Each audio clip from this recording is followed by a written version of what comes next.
Good morning, everyone. Thank you for coming this morning. Thank you to the conference organizers. It's a real pleasure to be here and share with you all our ideas and my ideas regarding exhibition exchange, and the most important, regarding the crucial role that technology plays in exhibition exchange. So today, first, I would like to talk to you a little bit about the International Committee of Exhibition Exchange and the work we do.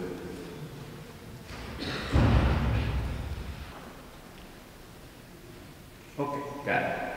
So, first of all, ICOM ICEE is one of the 25 ICOM international committees.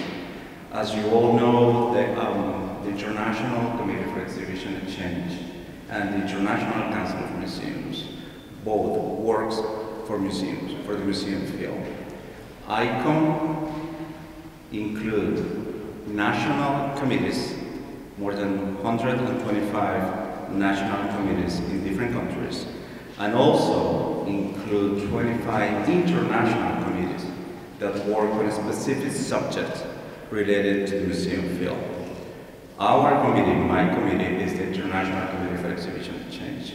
So our mission is to provide a global forum for the exchange of ideas and experiences related to the circulation and exchange of exhibitions in all disciplines. Our work, everything we do, is related to get close, related to bring together members of the international museum community and offering a dynamic, relevant, and engaging platform for exchange. Perfect. So just a very brief story. The committee was created in 1983. And shortly after, we have our first conference in Washington, D.C., hosted at the Smithsonian Institution.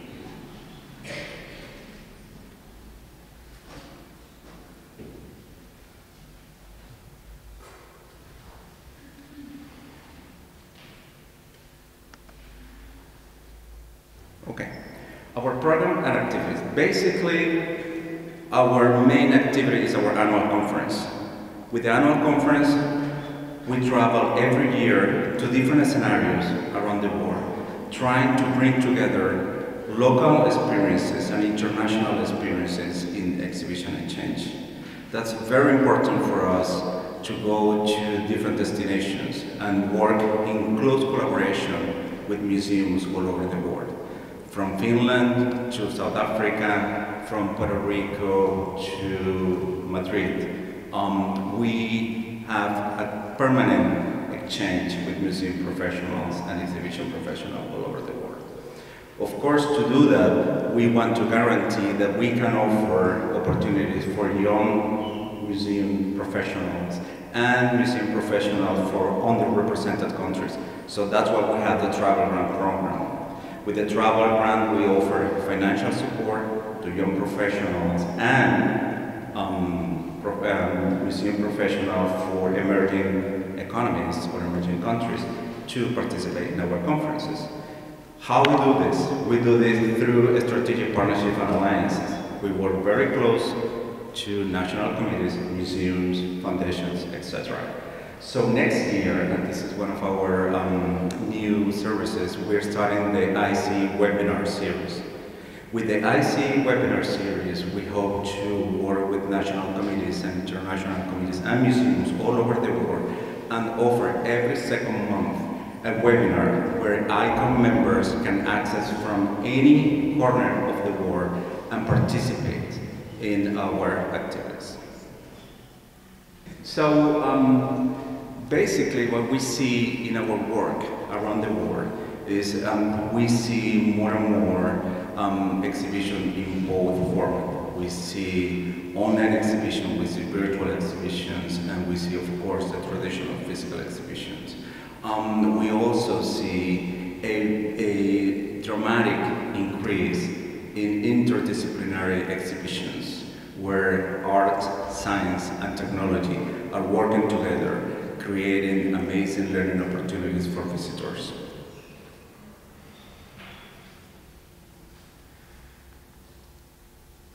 Okay, so the way we see this inside the museum, of course, we see more and more cutting-edge technology from digital interactive labels and touchscreen devices to augmented and virtual reality. Museums are really trying to engage new audiences.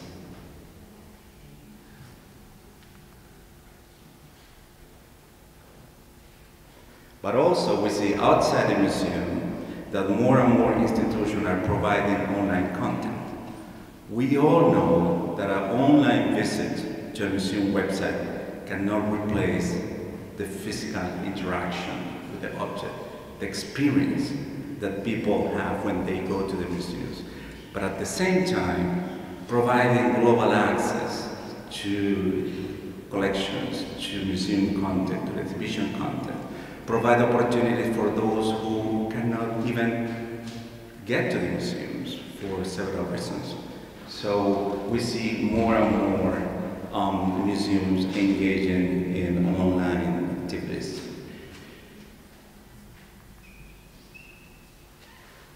Of course, this brings us to the impact of technology in museums. So we see this impact from the exhibition galleries with all these interactive displays and interactive and digital and virtual experiences. And then we see it, of course, across the museum with other products and services the museum offers. And then we see it also in the community, the way the community is of course, engaged in the museum activity. And of course, we see it in a global level, in a way that how many people are able to access information, how many people, how many users are able to see exhibitions, to see museum content that otherwise will be very difficult to access. So this impact takes us to the forces of changes, and this is a very important concept for me to introduce to you all today. Forces of changes are basically those external factors that impact or affect the work of museums and, of course, the work of exhibitions all over the world.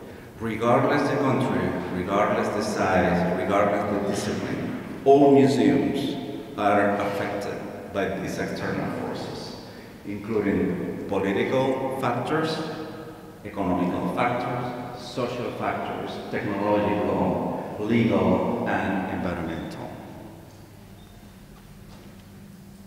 So how museums are affected by this? In terms of political, we see that all these changes around the museum, around our community, what's going on in the political context that is affecting our work. From the economical point of view, of course, the changes in the landscape including financial support, including donation, everything that is related to the economical context impact, of course, the work of our museums. Social factor is one of the most crucial in our days, because museums around the world, countries around the world, our cities, our countries are changing, and changing dramatically. There are changes in demographic, for example, immigration. There are changes in the new audiences, for example, younger generations that are getting more and more involved to the museums. We will see later a couple of examples related to how in the US museums are trying to engage teenagers and locked in as a future supporters. So, of course, technological, and this is what we all know very well, how the technology is impacting the work of museums, how technology helps us to deliver more powerful and more inclusive projects. And of course, the legal aspect and the environmental aspect. For example, let me give you a very good case about environmental. The 2017 ICE conference, we planned it for a year and a half, and we have an amazing program. We have more than 50 countries represented in our conference, and the conference has to be cancelled because it was scheduled to happen in Puerto Rico a week after Hurricane Maria destroyed the island. So we couldn't have the conference. So in terms of environmental factor, how we deal with that, how we can deliver content. So those factors are especially important for our museums to consider. So the question for you, the question that I want you to take with you to your institution is, first, are we ready to deal with those forces of changes? Which of those forces of changes impact in a greater level your institution or your country? So regarding this, these are the questions that I want you to take. What are the best practices in media and technology? Sorry, I cannot see here very well.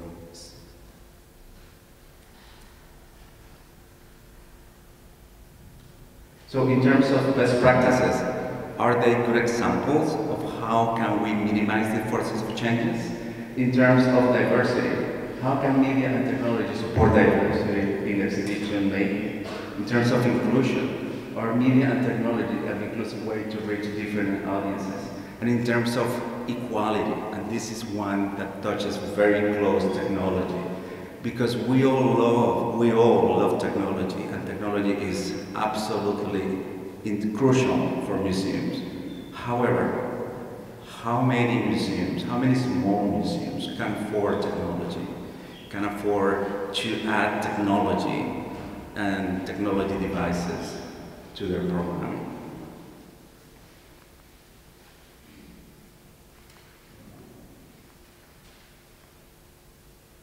So here I have some examples for you of what's going on right now in the United States. So I have some examples that are related to some of these forces and how museums are reacting to the changes in these forces of change. For example, the first one is related to the travel ban that was imposed by our current administration regarding the imposing a travel ban to citizens from 9 majority Muslim countries.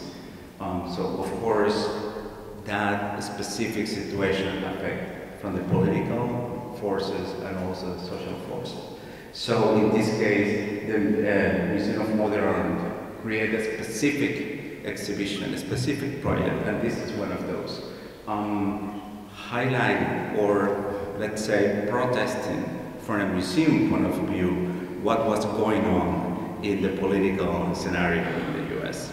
So this exhibition was increased the number of visitors to the museum in more than 10 times.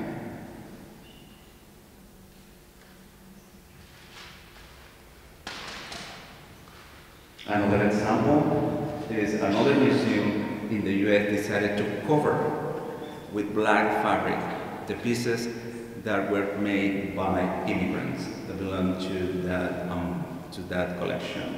So in this case, technology played a crucial role because the movement that was generated in social media with this hashtag, made by an immigrant and given by a immigrant or less, were absolutely impressive. This is another, I will say probably this is the most concerning of those examples. Early in February at the Minneapolis Institute of Art was a confrontation between a group of people that was protesting as anti-immigration and a group that was self-called neo-Nazis. So this confrontation got into the museum and they erupted in a fight.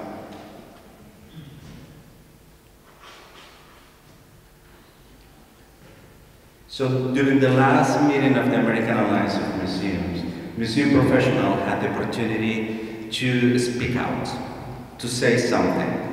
So we create this postcard that with specific messages about why museums are important. So those postcards were distributed to all participants of the annual meeting. There was approximately 5,000 people. So everybody wrote messages, and those postcards were sent to the White House with the specific messages. So now let me show you another example that are not related to political scenario. And this is the case of changing demographic. The technological and digital and social, how audiences are evolving.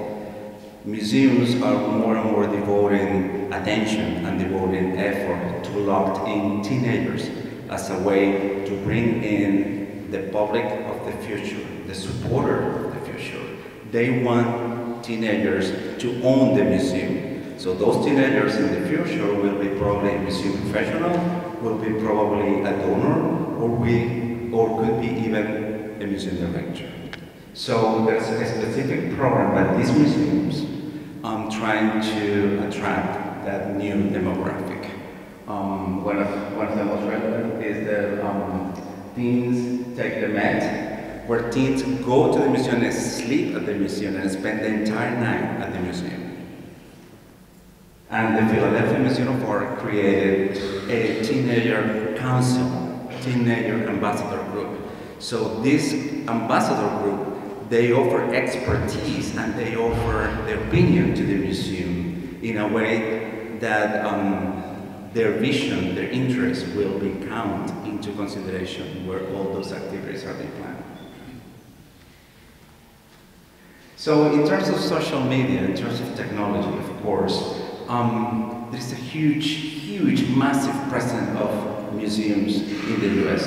So here I will offer you some numbers so you can see the level of activity in this museum. For example, the Metropolitan Museum of Art determined last year that Chinese visitors count for the largest number of foreigner visitors, counting for almost 5 million in 1 year.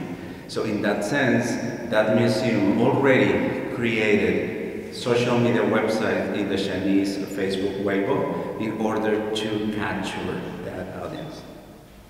I know I'm running out of time.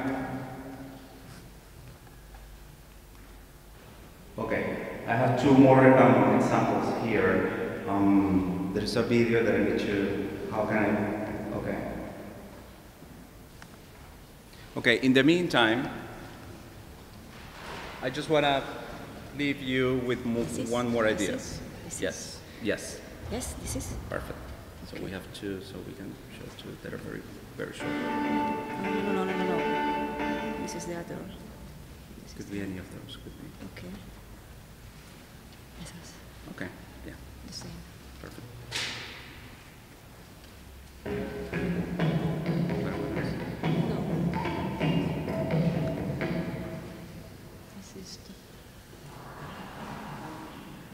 Well, in the meantime, what I was trying to, the idea that I want to leave you with is how important are these forces of change for our museums?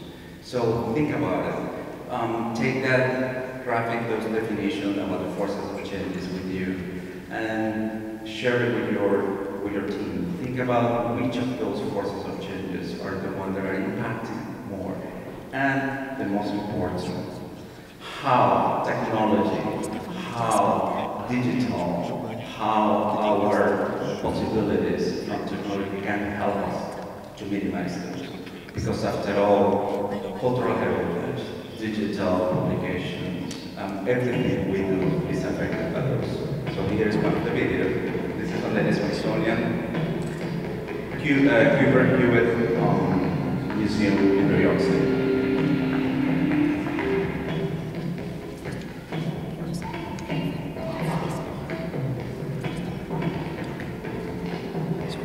The digitization of the entire Hewitt collection, from a Michelangelo drawing to an 18th century text wallpaper in under a year is just unheard of. It's absolutely unheard of in the museum realm. And digitizing the skill, we're digitizing it, where there's significant amount of resources. At times, we had anywhere from 6, even 7 digitization pipelines running at a time. It is just such an added muscle for the museum to really allow us to soar into the future. The speed that Cooper unit, again, was something that we've never done before. We expected even better to look for different museums. I think the most interesting discovery was rediscovering it, seeing our entire collection, really appreciating many of the pieces in it again. What can a museum be in the 21st century where you don't have to actually go to the building to see the collection? We've already seen a huge increase in our virtual visitors and our physical visitors because people are realizing the richness of the collection.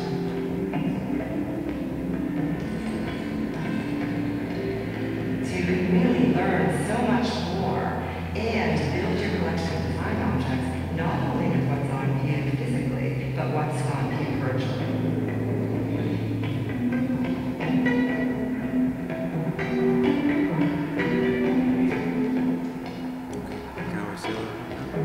Can we see the other one, please? Oh, wait. Yeah. Can we see that one now? So this was a good example about the Smithsonian Edward Cooper Design Museum in New York City, in terms of the whole digitalization process and how they are working on that. So we can say somehow that this is related to giving global access and going out to the museum. So the next video is more about the interactivity display, inside the museum, and it's basically the same institution. Right.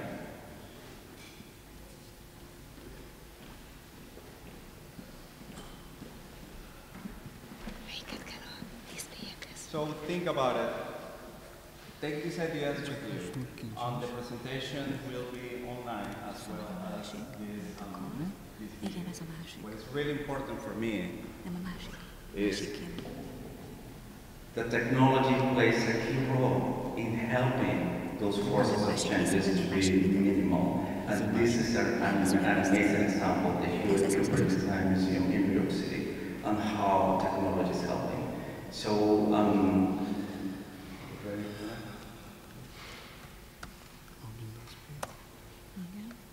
this always happens with the first percent of the day, right? So everything, the rest of the day will be going smoothly.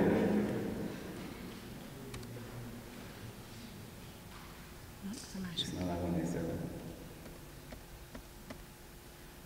This is Right. Okay. So these are related to the immersive room and the Hewitt room. Got it. The museum's been closed for the last 3 years and it's been going through a 91-week meeting of adaptation, allowing us to interpret the objects and experiences in new ways through a media-rich set of experiences.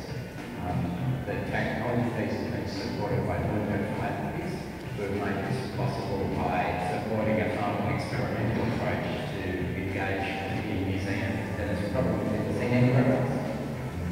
Cooper Hewitt has the largest collection of wallpapers in North America. One of the challenges with wallpapers is they collect as these single strips. The immersion range allows us to exhibit our wallpaper collection and show wallpapers to scale the way it felt to be surrounded by patterns such as this one.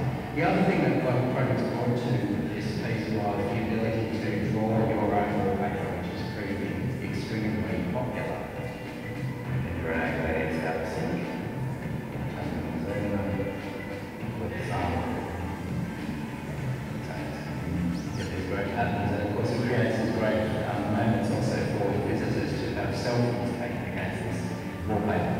This pen that was supported by Bloomberg Philanthropies launched very, very soon. And what this allows is a stylus experience on the tables, but also for visitors to collect things that they want to say for later. So I just want to take that home.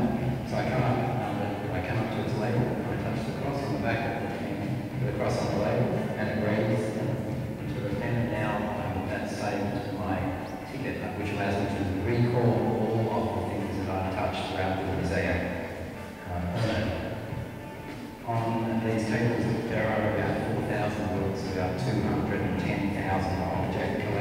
Here it allows visitors to drag things here from the river and explore those in more detail and see the later pieces. I can also, of course, just navigate by drawing shapes. So if I draw a spiral here, it will pull up a work related to that shape. The other thing you can do on these is to do some simple 3D design. Draw different shapes and things like that.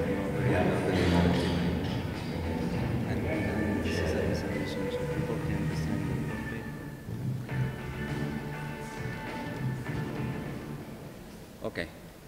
One more note about this video is that when people design their own wallpaper, then they can go and print it in a store that is close by the museum. So as you can imagine, younger generations and millennials, they really want to have wallpaper designed by themselves in their houses. So they're definitely locking in that demographic. Those are repeat and repeat and repeat visitors to the museum. So I hope these ideas you will find them interesting. So let me know if you have any questions. Thank you.